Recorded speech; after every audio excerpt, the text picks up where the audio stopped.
जंगल सुरक्षा पर सचेतनता। कोरापुट जिला नारायणपाटना रेंज अधीनस्थ बंधुंगा ब्लॉक आलमंडा एक जंगल विभाग वनपाल अजित खरांग नेतृत्व में जंगल निया निवारण निमंते लोकंकु सचेतनता सृष्टि करा जायछि। आंध्र सीमांत अंचल को लागिथिबा घंच बण जंगल घेरा पहाड़ गुड़िकरे लोके बसवास करती। एमाने समस्त जंगल उपरे निर्भर करी चलुथिबा बेले अनेक समय सचेतनतार अभाव जंगल निया लगाई देइथांती। जंगल निया लगिबा जोगु अनेक वन्य प्राणी औषधीय गुण थिबा वृक्ष मूल्यवान गछ गुड़िक नष्ट होई जंगल क्षय बहु परिमाण में होउछि। फल जलवायु परिवर्तन हेबा सह समय वर्षा हेबा आवश्यक अनुसार वर्षा न हेउथिबा और प्रबल गरम अनुभूत हेउथिबा जोगु आमे समस्त सतर्क रहिबा आवश्यक रहिछि।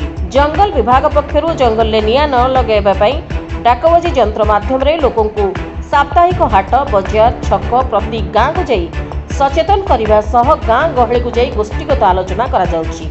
जे माने जंगल ले निया लगाती जंगल विभाग आईन अनुसार 7 वर्ष जेल दंड सहित 25,000 टंका जोरिमाना व्यवस्था रही।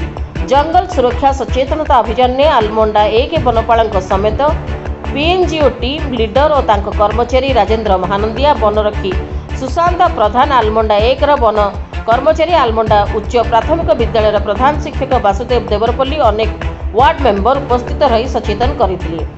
बंधुंगा ब्लॉक उत्तम नायक रिपोर्ट पीएस न्यूज भारत।